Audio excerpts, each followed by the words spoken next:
Video का title और thumbnail देखकर आप समझ गए होंगे कि आज हम बहुत सेंसिटिव टॉपिक पर बात करने वाले हैं। पहले हम ये बात करेंगे कि सेक्स एजुकेशन होती क्या है और दूसरी बात ये करेंगे कि सेक्स एजुकेशन क्यों ज़रूरी है। तो हम ज़्यादातर लोग सेक्स एजुकेशन को सिर्फ सेक्स का तरीका समझते हैं, मगर सेक्स एजुकेशन सिर्फ इंटरकोर्स करने को नहीं कहते, बल्कि ये एक काफ़ी बड़ी टर्म है। सेक्स एजुकेशन बुनियादी तौर पर 3 बड़े कंपोनेंट्स पर होती है। Number 1 body changes, number 2 sexual intercourse और नंबर 3 फैमिली प्लानिंग एंड एसटीडीज़। अब इन तीनों कंपोनेंट्स को थोड़ा सा देख लेते हैं। Number 1 body changes. हम सब जानते हैं कि बच्चों की उम्रें जब 10-12 साल हो जाती हैं तो इनके जिस्म में चेंजेस आना शुरू हो जाती हैं, जैसे अंडर आर्म्स या जेनिटल एरिया पर बाल आना शुरू हो जाते हैं। अगर हम लड़कों की बात करें तो इन्हें मॉर्निंग में इरेक्शन हो सकती है और इन्हें नाइट फॉल भी हो सकता है। इसी तरह लड़कियों को भी मेंस्ट्रुअल साइकिल शुरू हो जाता है और इनके जिस्म में भी कुछ फिज़िकल चेंजेस आना शुरू हो जाती हैं। तो सेक्स एजुकेशन में जितनी भी तब्दीलियां जिस्म में आती हैं जो कि नॉर्मल होती हैं, वो पहले ही लड़कों और लड़कियों को बताई जाती हैं। हमारा दूसरा कंपोनेंट था सेक्सुअल इंटरकोर्स। 2 चीज़ों ने हमारे माशरे को तबाह किया है। नंबर 1 पोर्नोग्राफी ने और नंबर 2 हमारे जाली हकीमों ने। वैसे तो पोर्नोग्राफी सारी दुनिया में देखी जाती है, मगर दूसरे लोग उसे सिर्फ इंटरटेनमेंट के लिए देखते हैं। मगर पाकिस्तान में या इंडिया में हम लोग पोर्नोग्राफी को सच तस्वुर करते हैं। हालांकि पोर्न वीडियोस में जो दिखाया जा रहा होता है वो सच बिल्कुल भी नहीं होता। तो पहले तो आपको पोर्न देखनी ही नहीं चाहिए, क्योंकि ये आपकी ज़िंदगी में काफ़ी प्रॉब्लम क्रिएट करती है। लेकिन फिर भी अगर आपका पोर्न देखना बहुत ज़रूरी है और आप इसके बगैर रह नहीं सकते, तो आप उसको सिर्फ एज आ एंटरटेनमेंट के तौर पर देख सकते हैं, मगर रियलिटी समझकर कभी ना देखें।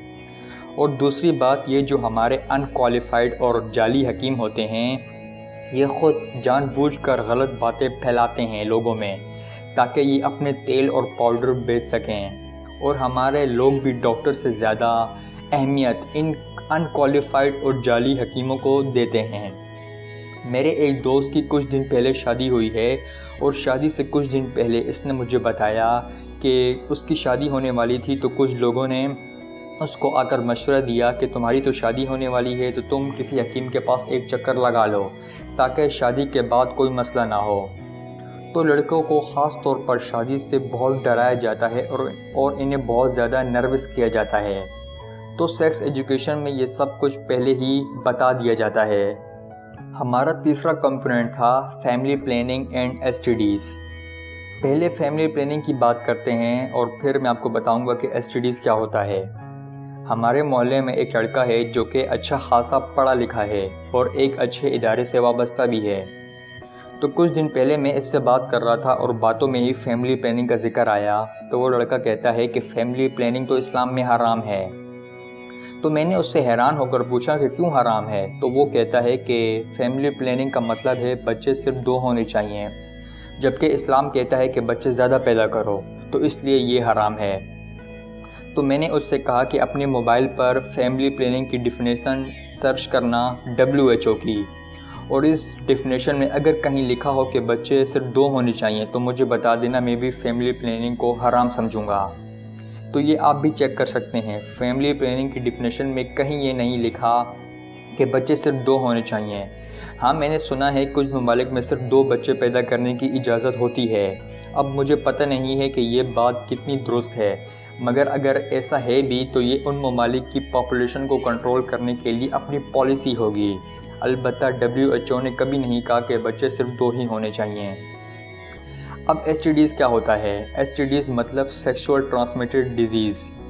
ये ऐसी बीमारियां होती हैं जो सेक्स करने से फैलती हैं।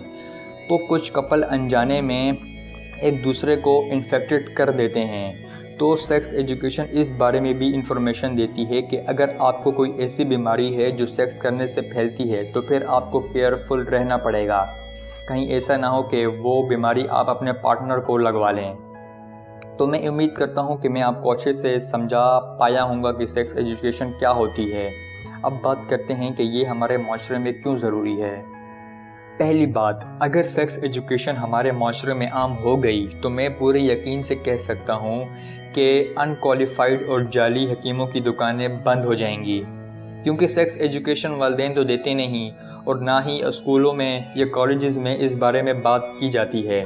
تو عام طور پر یہ باتیں دوستوں کی محفلوں سے ہی لڑکوں کو پتہ چلتی ہیں، اور جو یہ باتیں بتا رہے ہوتے ہیں ان کو بھی یہ باتیں ٹھیک نہیں پتہ ہوتی، تو وہ بھی غلط انفارمیشن پھیلا رہے ہوتے ہیں۔ اور جب کوئی لڑکا مس گائیڈ ہو کر کسی جعلی حکیم کے پاس چلا جاتا ہے تو وہ حکیم پہلے تو اسے مزید ڈراتا ہے اور پھر کہتا ہے کہ یہ تیل لے لو، اس سے مسئلے حل ہو جائیں گے۔ حالانکہ اس لڑکے کو کوئی بیماری نہیں تھی، وہ تو مس گائیڈ ہو کر حکیم کے پاس آیا تھا، مگر اس حکیم نے اسے ڈرا کر اس سے پیسے بٹور لیے۔ تو پہلے تو اگر سیکس ایجوکیشن اس لیے ضروری ہے تاکہ ہمارے نوجوان ہر محلے میں یہ جو جعلی حکیم ہیں ان سے بچ سکیں، جو کہ صرف پیسہ بٹورنے کے لیے بیٹھے ہوئے ہیں۔ دوسری بات، اگر سیکس ایجوکیشن عام ہو گئی تو ہمارے معاشرے میں ریپ کافی حد تک کم ہو جائیں گے، خاص طور پر بچوں کے ساتھ جو زیادتیاں ہوتی ہیں وہ کم ہو جائیں گی، کیونکہ جب چھوٹے بچوں جن کی عمریں 10-12 سال ہوتی ہیں، اگر کوئی شخص انہیں بار بار چھونے کی کوشش کرتا ہے یا ان کے پرائیویٹ پارٹس کو ٹچ کرتا ہے تو ان بچوں کو پتہ ہی نہیں ہوتا کہ ہمارے ساتھ کیا ہو رہا ہے۔ تو سیکس ایجوکیشن سے ان کو اتنا ضرور پتہ چل جائے گا کہ کوئی اگر ان کو بار بار ٹچ کرنے کی کوشش کر رہا ہے تو وہ ان کے ساتھ کچھ غلط کرنے کا سوچ رہا ہے، تو وہ یہ بات اپنے ماں باپ کو بتا سکتے ہیں کہ ان کو کوئی ہراس کر رہا ہے۔